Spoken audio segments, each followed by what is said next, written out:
پانی پت کی پہلی لڑائی مغل بادشاہ ظہیر الدین محمد بابر اور سلطان ابراہیم لودھی شاہ دلی کے درمیان 1526 عیسوی میں پانی پت کے میدان میں ہوئی تھی۔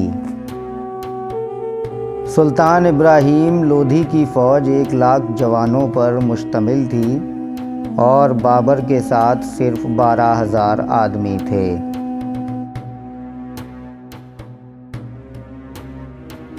مگر بابر خود ایک تجربہ کار سپہ سالار اور فن جنگ سے اچھی طرح واقف تھے۔ سلطان ابراہیم کی فوج نے زبردست مقابلہ کیا مگر شکست کھائی۔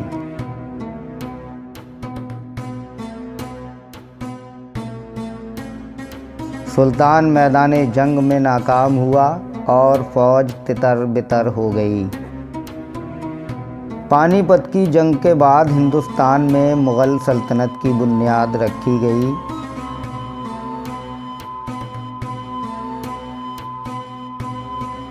مشہور مورخ پال کے ڈیوس نے اپنی کتاب 100 فیصلہ کن جنگیں میں ظہیر الدین بابر کی ابراہیم لودھی کے خلاف لڑی جانے والی جنگ کو نہایت اہم قرار دیا تھا۔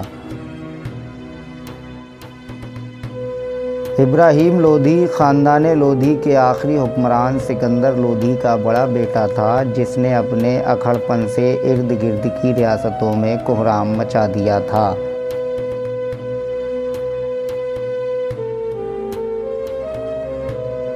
میواڑ کے راجا رانا سانگا نے اس کا مقابلہ کرنے کے لیے کابل سے ظہیر الدین بابر کو مدد کے لیے بلایا تو لودھی اور مغل کی فوجوں کا پانی پت میں ٹکراؤ ہوا۔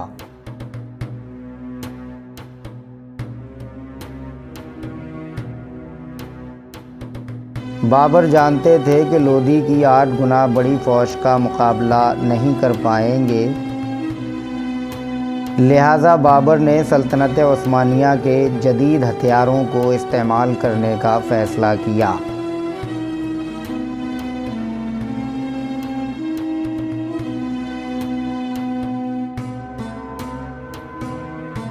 بابر نے توپوں کے ساتھ ساتھ ترک توپچیوں کی بھی خدمات حاصل کی تھیں اور بعد میں انہی توپچیوں نے ہندوستان میں توپ سازی شروع کرائی۔ بابر نے اپنی جنگی چال و ہتھیار کو ابراہیم لودھی سے چھپائے رکھا تھا۔ بابر نے توپوں کو چمڑے کے رسوں سے 700 بیل گاڑیوں کے ساتھ باندھ رکھا تھا، جن کے پیچھے توپچی اور بندوق بردار آڑ لیے ہوئے تھے۔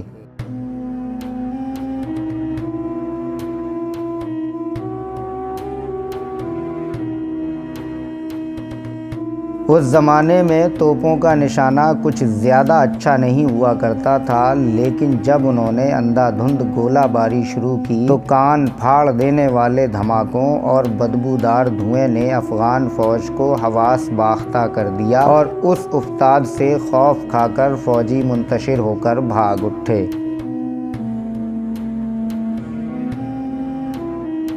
یہ پانی پت کی پہلی لڑائی تھی اور اس کے دوران ہندوستان میں پہلی بار کسی جنگ میں بارود استعمال کیا گیا تھا۔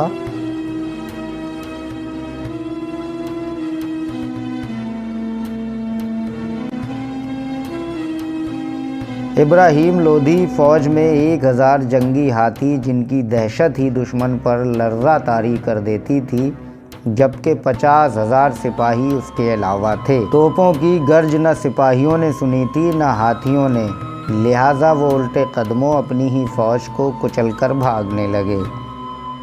اس موقع پر ظہیر الدین بابر کے 12,000 تربیت یافتہ گھڑ سواروں نے برق رفتاری سے لودھی کی فوج کو چاروں طرف سے گھیر کر ان کا صفایا کر دیا اور یوں بابر فتح حاصل کرنے کے بعد ہندوستان میں مغلیہ سلطنت کی بنیاد رکھنے میں کامیاب ہوئے۔ اس کی عسکری بالادستی میں اس وقت کے سب سے بڑے ہتھیار توپ نے بنیادی کردار ادا کیا۔